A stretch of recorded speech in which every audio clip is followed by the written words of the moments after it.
Alright, well, it's an exciting day. I just got back from Grizzly probably 2 hours ago, and what I brought home with me is exciting. It is a brand new table saw. There's the body of it, and here is the fence. So there's my old one. It has served me well, but as you can see, it has seen better days, and it finally quit working on me. So it's time to give him the boot and set this bad boy up. So pretty excited for that.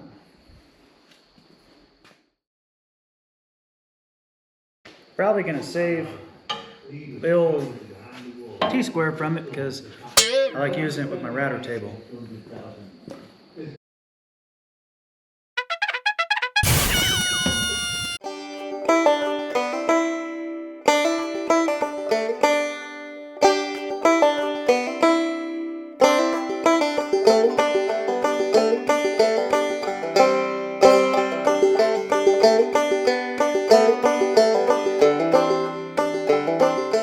So I've got everything unpackaged and out of the box, and I was waiting until I looked a little bit through the instructions to flip this up onto here, because I was just kind of thinking that it may be easier for some things to be done before it gets tipped up right, but I don't think that's going to be an issue, you know, looking through the setup.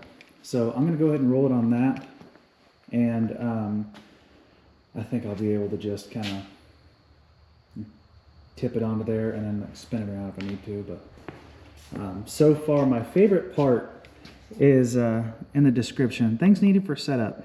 Additional people. 1. I don't know why, it's just funny to me.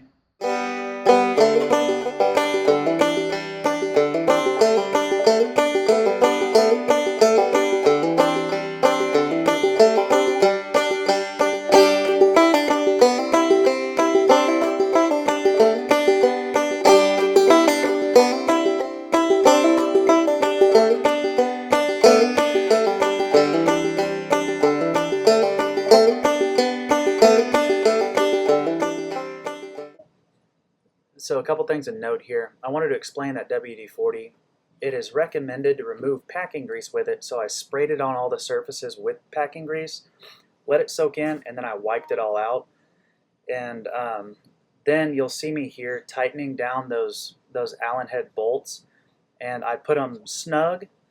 That way it got them nice and tight and it wouldn't shift the tabletops around. Then I was tapping it with a mallet to really get it perfect.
got it set up.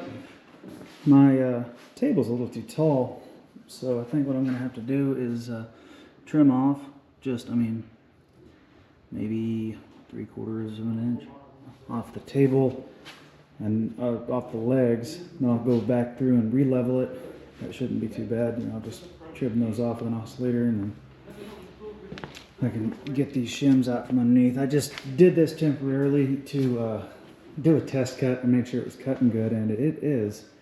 I had to do the fence and blade alignment off camera because the battery got too hot in this thing. So yeah, it's all set up. I think the final thing that I need to do to it is, well, final two things, is going to be making sure that the angle of the blade is correct, and then spraying some of this Blaster dry lube on there. This is really good stuff. I put it on all of my other tools and stuff that are prone to rust. It's good to put on your blades. I basically bathe my drill press in it, but that's what I used on my other table saw. And it, you spray it on, and it kind of leaves a film, a very thin film, and I believe it permeates the metal, and so it not only protects it from rust and moisture, it also lets your work pieces slide right across it without really any resistance at all, and it's really good. So that'll be my final things. But I did do a test cut with it, and it's great. Dust collection is amazing. So I'm sure this will be a staple in my shop for years to come. So there it is. Also, as this video goes on, it's kind of more or less turning into a like initial thoughts and a review. But I realized I didn't show you guys what it all came with, other than your basic components like the fence and a blade. But it also came with a guard here that is for a dado stack. The one that's in there right now. It's not a zero clearance, but it's just your standard, blade shroud. And you got a push stick, kind of cheap, plastic, whatever. I figure a whole lot of people, they make their own anyway. The writhing knife, and of course service wrenches for blade changes and other stuff you may need to do. A really nice blade shroud with a kickback guard in there. Now I didn't install this just because it's more annoying than anything. A lot of them are. Now I haven't tested it out. I may, just to kind of keep the dust to a minimum, but it looks pretty nice overall. So we'll see about that, but I may just not put it on just to keep it out of the way. But other than that, just a miter gauge. But other than that, it's a pretty impressive little saw. It's a 120 volt, 10 inch. So we'll see how it goes. I don't think I will be disappointed with it. So.